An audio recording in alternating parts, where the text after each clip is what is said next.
been a difficult time for our country, in particular, Black people in our country. First, my condolences to the families of George Floyd, Breonna Taylor, Ahmaud Arbery, and all the families who have endured police brutality. We, the National Football League, condemn racism and the systematic oppression of Black people. We, the National Football League, admit we were wrong for not listening to NFL players earlier and encourage all to speak out and peacefully protest. We, the National Football League, believe Black lives matter. I personally protest with you and want to be part of the much needed change in this country. Without Black players, there would be no National Football League. And the protests around the country are emblematic of the centuries of silence, inequality, and oppression of Black players, coaches, fans, and staff. We are listening. I am listening. And I will be reaching out to players who have raised their voices and others on how we can improve and go forward for a better and more united NFL family. And we back. And we back. And we back. And we back. And we back. And we and we back. And we back. And we back. What's good, everybody? We're back for segment 2. You already know. T4C, thanks for coming. But for segment 2, it's gonna be a little bit more serious. It's so obviously with things with where we're at right now with social injustice and we're seeing a lot of people in sports step up and share their views on not only social injustice but the BLM movement. For those who don't understand what that is, it's the Black Lives Matter movement.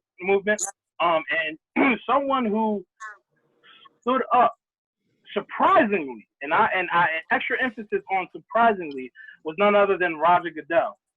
In fact, he even made this statement. I'm gonna read it for you real quick. He said, "We, the NFL, condemn racism and the systematic oppression of Black people.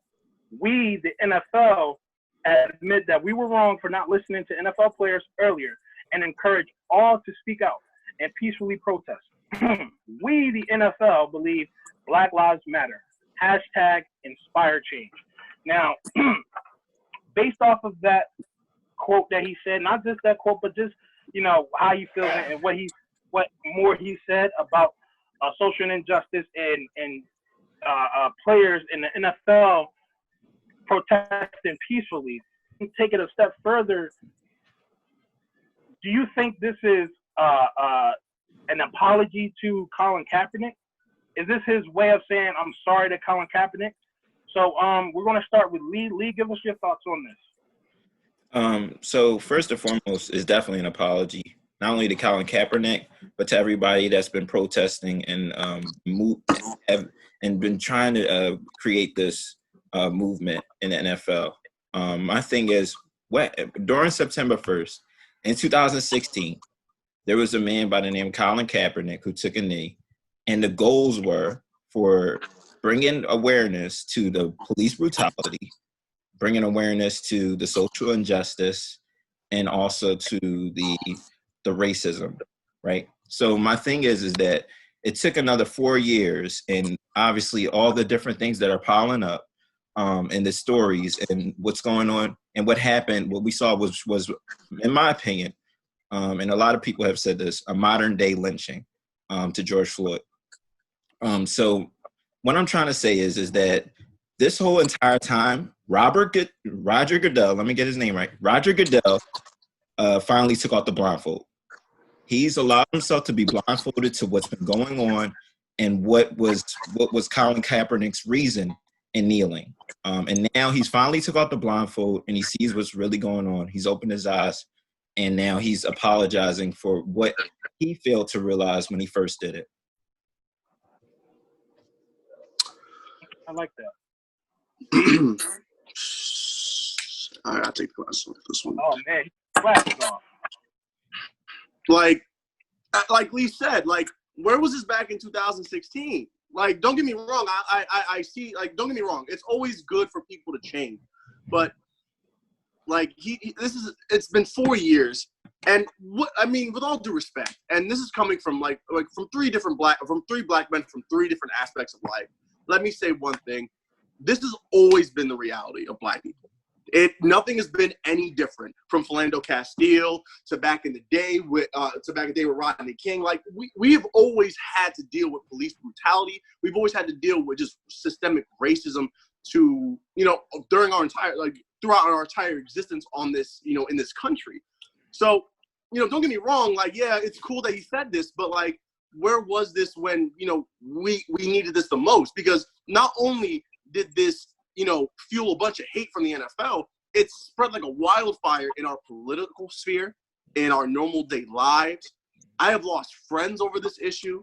Like, I want to see Roger Goodell support these people. I want to see them. I want him to be on the field kneeling with those people. I want him to kneel with us. I want him to make changes. I want black coaches in the NFL. I want black management in the NFL. There's a lot more than just like, listen, sorry is a great first step, but it's not the only step.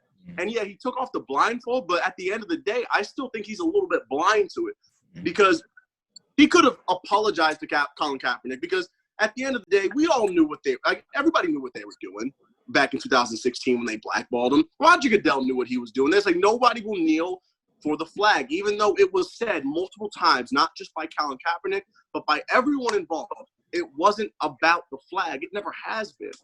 So for him to say this now, don't get me wrong, it's okay, and I'm happy that he's like at least trying to do this, but he even said it. There is no NFL without black people. There's not many sports. There's not many music industries. There's not many things without black people. So where was this back in 2016 when I'm pretty sure it's the same ratio now? Like, it's very upsetting, because it feels like it's more of like a monetary thing, because now it's popular. It wasn't popular to kneel for the flag back then, but now it's popular to kneel. Now it's popular to protest because people are starting to wake up for it. You can never teach a blind man to see. But when you mess with his money, when you mess with anything with his bottom dollar, they will wake up and they will follow anything or anyone just to make sure they keep that bottom dollar, because they lose a lot of fans like that are, starting to come up. We're starting to get older. We're starting to people starting to get more hip to this whole, black people may be okay. We might actually be okay to hang around with. So he's trying to make sure he's getting to that younger crowd. And I mean, yeah, I'm just disappointed, because a lot could have been done. Colin Kaepernick's career could have been saved. And it's just we're just going to keep repeating history, because sooner or later, Trump is going to be right back on this topic by September. I guarantee you. And then the whole world's going to be a mess all over again. I want to see how he acts when the season starts on the first day. Whenever the games start, I want to see how he acts then. Because he can talk all this stuff right now, but it's all just wordplay for me right now until actions are shown, And I'm gonna put my glasses on, because I talk for too much. I agree. There needs to be actions that need to be taken. I agree. Him kneeling with the players, I believe, should be a does moving forward going into the start of the season. I completely agree with that. Yeah. Just like Lee said just now, I agree with you, Eli. My thoughts on this is that, why now? And when I ask myself that question, I look at who is talking and who is speaking out for change. Back then, in 2016, you had Colin Kaepernick, you had Eric Reed. Now, Eric Reed I wouldn't consider Eric Reed a top safety in the league, even at that time. And Colin Kaepernick was on the decline of his career. He wasn't having the best season, to the point where they was thinking about starting Blaine Gabbert, who I don't even think is even playing in the league anymore, over Colin Kaepernick. Now fast forward into 2020, you see guys like DeAndre Hopkins, Malcolm Jenkins. You see guys like Jamal Adams, Saquon Barkley, Tyrann Mathieu, top players in the league speaking out on this. And that's when I feel that, like you said, I feel like Roger Goodell was like, oh, wait a minute, these are my top players. If I don't say anything, they're gonna protest and even worse, they're gonna say, you know what, I'm not playing for this league. And like you said, black people make up a crazy percentage of the league, of sports, of entertainment, of almost everything. But again, with Roger Goodell, I think I do agree with you on that point as well too. E. I think that he was blind, and I kind of think he still is blind. And I would love to see for him to do a little bit more as well. I want to see him do more than talking. And to me, it's too early for us to say, oh, we finally got Roger Goodell on board. We finally got the NFL on board. It's too early because at the time, right now, he's saying this because it's the topic. It's the topic of discussion right now. It's the topic that you see on news sources. It's the topics that you see on all other sports takes, including our own. It's just the topic. So I want to see what happens in December when we're talking about playoffs instead of police brutality. When we're talking about who's going to win a Super Bowl instead of systematic racism and social injustice. I want to see what Roger Goodell is going to do. And I'm glad you brought up black coaches because we just had a segment on that 2 weeks ago about it should be more black coaches. It should be more, not even just black coaches, but more minority coaches, Asian, Latino, whoever, just who are qualified for that job. There should be more of that. And I feel that, again, it's too early to decide on if Roger Goodell is with it. From all we see that he's with it. But we need to see more action behind those words. So other than that, that's just my take on it. But this was some great talk. I enjoyed y'all takes on it. I hope y'all enjoyed mine. Make sure you like, subscribe, and follow all of our social media apps. We're on Facebook. We're on YouTube. We're on IG. And drumroll.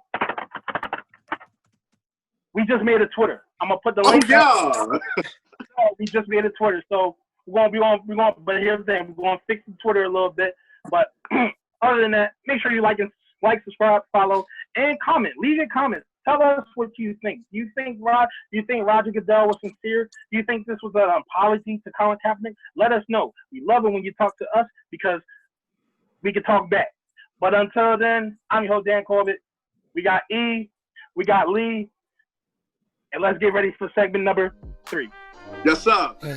This ain't no intro, this the entree. Hit that intro with Kanye. I sound like Andre. Tryna turn my baby mama to my fiance. She like music, she from Houston, like Auntie Beyonce. Man, my daughter couldn't have a better mother. If she ever find another, you better love her.